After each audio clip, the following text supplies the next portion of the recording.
Hey, what's going on, everyone? I am back once again for another Slim Sports interview. And as always, I'm your host, Jay Slim. And joining me today is a lights out scorer, a lights out shooter from West Virginia, helped lead the Mountaineers back to the NCAA tournament, go on a run, win the Big 12 conference tournament against some of the best, because they are one of the best of the best. And she is going to be one of the best scorers in the entire country next year. I'm already calling it. Ladies and gentlemen, 5'8" Mm-hmm. guard. Gia Cooke. What's going on, G? What's up? How you doing? Thanks for having me.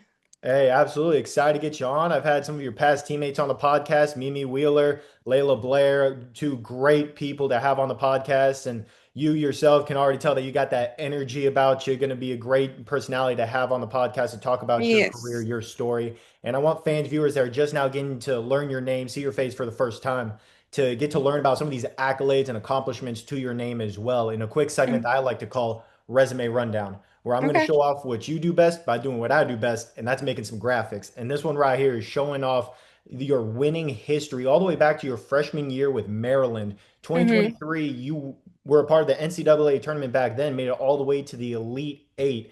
And Yeah. obviously, you come over to West Virginia this past year. You helped lead them back to the NCAA tournament. The Mountaineers made it to the round of 32 this year in 2026 after winning the Big 12 tournament, beat TCU in the championship game, and you yourself, you led West Virginia in points per game to earn yourself all Big 12 honorable mention honors. And obviously, a whole lot of wins throughout your entire career between Yeah. Maryland, obviously, with West Virginia, doing what you do. And your previous experiences, obviously, I mentioned Maryland right there with the winning history there. You were a role player, averaged, I believe, 2, 3 points per game, getting your feet under you alongside a Mm-hmm. lot of great veterans. Then you go over to Houston for a couple of years, and Houston, unfortunately, has had a lot of struggles recently, very few wins Right. the past couple of years. But Yes. you got to really find yourself, find your scoring ability to be able to go off and average double figures, be a star player for a Power Five program.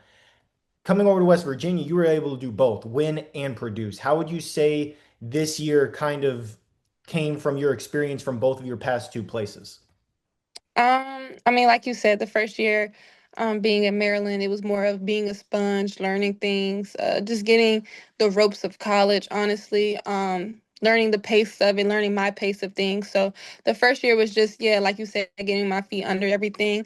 Second year going into it, I got injured. The first year I transferred to Houston, in the summer. So just having the whole rehab type of situation with my knee and also my shoulder, it was just like a lot to, like, learn a different perspective of basketball in that sense, because I wasn't playing. So you get to learn yourself more outside of outside of the game, and then just watch the game and see things that you might not do or not do well, or do things well, and maybe you can fix that when you get back to the court, honestly. So that was my kind of perspective and mentality going into, or being injured during that season. And then the second year, being at Houston, like you said, we didn't win a lot or anything like that, but I mean, it was just good to get back on the court, and it felt good to be on the court regardless of like our situation. But going to West Virginia, I mean, it's kind of full circle moment. I mean, as soon as I got into the portal, they called me. And of course, I wanted to stay in the Big 12. So it was definitely, style of play. I remember playing them, the defense. Being here at West Virginia, I feel like I finally found like a home with just like being myself and being who I am on the court. And I just think those two previous schools also helped that and find my identity like outside of the sport as well on the court. So, yeah. There you go. Obviously, your past experiences help you become the player that you are, a dominant scorer, a Absolutely. dominant Yeah. player overall, a star for West Virginia this past year. And you got to play alongside a couple of other stars. I mentioned Kiara Mimi Wheeler before. I've had My her on the girl. podcast. She was a dominant force for you guys in Mhm. the post. And Jordan Harrison, who, congrats to her, she just re-signed with the Flames, I believe, in Yes. Portland, Yep. back in WNBA, Defensive Player of the Year in the Big 12. Absolutely Mhm. outstanding. And a couple of Yeah. other great talents on this team. And you all were able to blend so well together to where Mhm. everyone was able to find their role early on and be able to all produce in your own specific ways. How Right. would you describe how you guys were all able to blend together to go on this dominant run throughout this past season? I think we enjoyed each other outside of basketball. Like we did things together and kind of got that bond early, especially with just all the conditioning in the summer, and we did pick up a lot of workouts. We were just in a gym a lot together, and I think a lot of people's personalities kind of just like blended well as well too. A lot of loud personalities, a lot of quiet, but then like you bring some people out a little bit out of their shell. So I mean, once the summer kind of helped us understand each other's game, we knew what we could do. We knew what, our spots for everybody and things like that. So I just think like being outside of the court as well helped that a lot. And just knowing each other's like our our wants, our needs, our things like that, our mentality, how we think about things. So I think we just picked up on those things well with each other, and I think it just helped us when it came to like games, practices, and things like that. So we all leaned on each other, loved each other, and we wanted to play one more game. We wasn't sick of each other at the end of the year, so it was fine. Hey, there Yeah. you go. There you go. I mean, all of you guys were able to improve throughout the season. I mean, the jump that you've made throughout your entire career. I mentioned before at Maryland, you averaged 2.2 points per game. This past year, you averaged 15 points per game, two rebounds, shot over 33% from beyond the arc. And some of these performances, I mean, 24 points, three assists against McNeese, 23 points, four made threes against Georgia Tech, and then 24 points, two rebounds against Kansas. I mean, you were able to really contribute against some of the best teams because West Virginia, obviously, you guys were top 25 throughout a Hmm. good portion of the year because you guys were recognized as one of the best, proving it night Yeah. after night. But what would you say was the biggest improvement to your offensive game to be able to score like you've been able to do? Pace was something I really wanted to work on more. And just shooting the three well. I mean, a lot of people do guard me to, attack and get to the rim initially. And I just thought that I wanted to expand my game more by, getting beyond the arc and in the arc, not all the way at the rim. So that's the things that I wanted to focus on, like as I grew as a player, as my career has went on. So just those things, honestly, just being intentional with those things, but even just like the basic things as well. Like I want to keep working on things to where it becomes like a second nature to me. And that's what I did. I mean, we get in the gym all the time, even with workouts and practices and stuff like that. But it really just kind of sits back on just like, are you getting in doing your own things and getting up the extra shots? So I mean, as I grew as a player, I grew in that like mentality in that area too, to be like, you gotta go do your extra stuff and make sure that you're consistent in it as well. So especially when I had my shoulder surgery too, I was like, I wasn't using my right hand, it was my dominant hand. So I was doing a lot of like left hand stuff, left hand work that I probably would have never done before that. So that kind of just exposed that area as well. So, yeah. Mhm. Hey, I mean, obviously it all paid off. You were able to put up some big time highlights this past season alone, Yeah. doing what you do best. And I want to talk about some of these moments that you had specifically in a segment that I like to call Make That Play, where I'm going to Okay. show off some of these highlights specifically. I went through Synergy, looked through every single made basket you had, obviously a lot of them. And I dwindled it down to my top three that I Top thought you two. had this past season. But obviously, I'm just a stats guy. I'm just a guy going over film. You're the one on the court Yeah. doing what you do best. So, what would you Yeah. say was your best play from this past season? Best play. Okay, I'm gonna give you this one because it would involve Mimi. And I was like, twin. She was like, twin, pass it to me in the post. And I'm like, all right, I got you. Hey, you know what they're gonna do? They're gonna come double team me. Be ready to shoot it. So I was like, okay. I looked at Mimi. Mimi was like, me and Mimi always be locked in. Like when it's times like this, clutch time. So she got the ball and they came and double teamed her, like she said, and she passed it to me and I knocked the three down. And then it put us up one. And that was probably like the most exciting shot, I think. Well, it's funny enough Because we that you was talking mentioned about it that. for like days too. It's funny enough that you mentioned that. That's number one on my list as For well. And real? we'll touch on that here in a little bit. But I'm Yeah, going to that was start a off at good one. number three on my list. And that's a 4 point play you had against Cincinnati, where you ended up knocking down a corner three with 2 seconds left. But not only were you knocking it down, you were knocking it down through contact. Player Mm, right in front of you, right in yeah. your face. Credit to you for still managing to have that concentration to knock down Hmm. that corner three in that kind of situation. And end up going to the free throw line for the and one opportunity for a 4 point play there. Number two, going against App State, you had a nice little spin move jumper there as well. Ended up driving from the top of the arc, went left, hit a spin move to go back right on the defender, rose up to get the shot off. And while you're Mm, getting the shot off, you had to adjust because of the defender where their arms were, still managed to get that shot up and sunk it mm, in for your team to get 2 points on the board there. Number one thing you didn't mention about that Colorado shot was that basically clinched the game. yeah. I mean, credit to Mimi. She backed down that first defender with ease, came in the double team, just like you guys talked about. She kicked it out to you. You knocked down that shot for three, ended up putting you guys up, and you never looked back, ended up holding on to that win to advance to the championship in the Big 12. And I mean, this start to the season overall, just such a strong start for you guys. 6-0 to open the season, 10-2 heading into Big 12 action.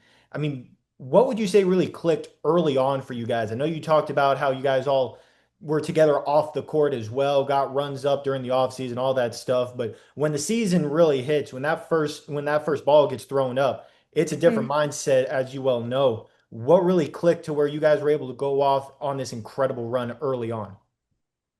I think we just kind of saw our potential.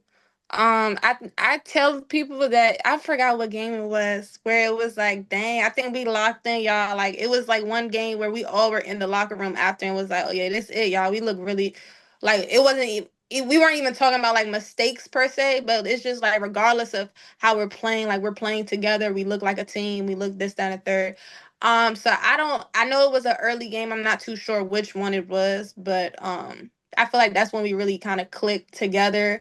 I think our coaches do help a lot with just keeping us grounded too, and like together, and keeping us like locked in on like the things that we need to be intentional on, and as well as us. I think we held each other like accountable a lot, so it gave us a lot of trust in each other to like know, okay, you can say that to me, and I won't take that into like heart, you know what I mean? So I think we did that well to the point where we never took it personal. We was all there to win. We always there to play hard and things like that. So it translated every time from like practice to get to play. So I mean, even off the court, we be competitive off the court and things like that. So it was just a fun team. Honestly, we all wanted to win. We all loved each other, and you could tell. So yeah. And I mean, that's part of the reason why you guys were a top 25 team Mhm. in the country Yeah. most of the season. And you guys beat a couple of other top 25 teams throughout the course of the season, whether it was non-conference or Yeah. conference play. I mean, you guys only put two losses in a row once this season. Everything else, you were able Mhm. to find ways to bounce back left and right. You guys ended up beating multiple top 25 teams like Iowa State, Duke, Baylor, TCU in the Big 12 championship game, which I'll touch on that game specifically here in a little bit. But it seemed like every time if you guys hit a speed bump, had one single loss, you were always able to bounce back and go off and just pulverize whoever was next on the schedule. So, how would you describe that kind of mentality to always be able to bounce back? I think it'd be like our energy in practice or our energy in the locker room. Like we'll come in and it might feel off sometimes because of a loss the last day or the next day or and things like that. So I just think it was more of a, all right, y'all, let's pick each other up today. Like, we see our film and we don't want to go out there and like look like that no more. So I think we just all had that mentality to be like, okay, let's be better today. And we always wanted to come off the court saying like, okay, we look good today, or we look better today, or we look ready. And we just wanted to have that kind of like just image for ourselves and that standard for ourselves because our coaches hold us to a certain standard every day. And I think we just, like I said, held each other accountable a lot to where like, okay, if we don't meet this standard, we're going to look how we look right now in practice, and we always, piggybacked on that, and as well as our coaches, like I said too. But we had great leaders. I spoke a lot. Jordan spoke a lot. Mimi spoke a lot. Just everybody, wasn't scared to speak up, and I think that helped us a lot. Just not being scared of like the critique or a loss or a bad game and things like that. We all just moved forward and had each other's back. So I think that's helped a lot. Hey, there you go. And I mean, that's why you guys went on this incredible season where you guys had a 28-7 overall record, 14-4 record in Big 12 action, beat Mm. some very tough teams throughout the year. Kansas 79-72 win there, Georgia Tech 82-50. McNeese, who was one of the top teams in the Southland Conference, you guys just absolutely obliterated them by 20, 83-63 there, showcasing that West Virginia was just on another level. And Mm. I mentioned how you guys never really put two losses together. And obviously, I just said 14-4 in Big 12 action. Two of those losses were to the same team who you guys beat in the Big 12 championship. That's going to be TCU.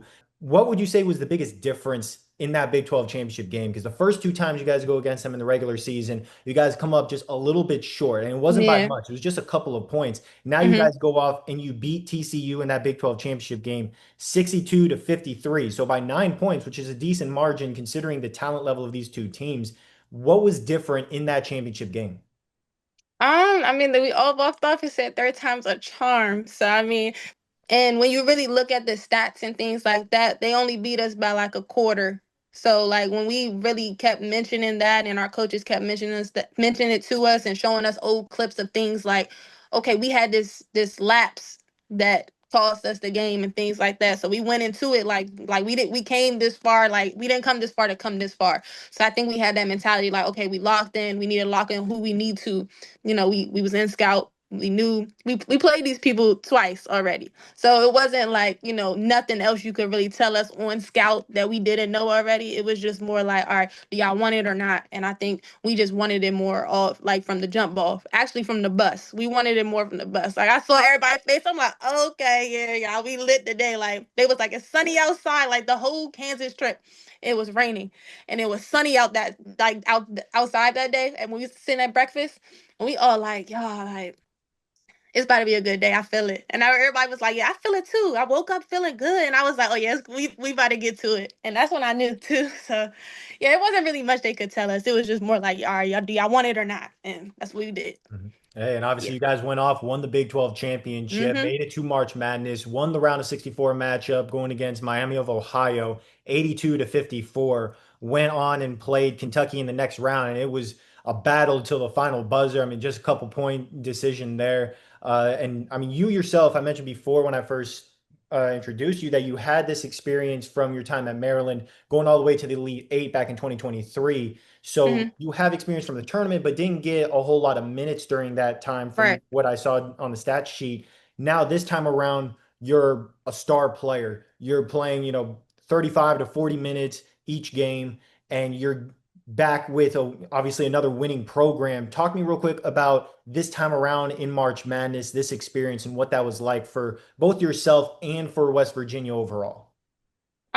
For myself, honestly, it was just like I said, full circle. I mean, I've been through a lot of everything, throughout my career. So just getting back to that moment and then seeing our arena be packed out like that, it was like mind blowing. It was amazing. It was everything. The adrenaline was there, but we had to lock in, of course. But I mean, it was good for the just state of West Virginia. Honestly, they came out and showed out for us. So it definitely felt like we had a extra like team on our side. So they definitely helped a lot. And then just being in the tournament, a lot of I feel like we felt like West Virginia wasn't like looked at a lot during the season and sometimes overlooked. So I mean, it was just good to be in that atmosphere and be in that position, and it meant something to us, and of course, because I think we went out there and played our hearts out and stuff like that. So the experience was good my freshman year, but this experience meant so much more to me just because like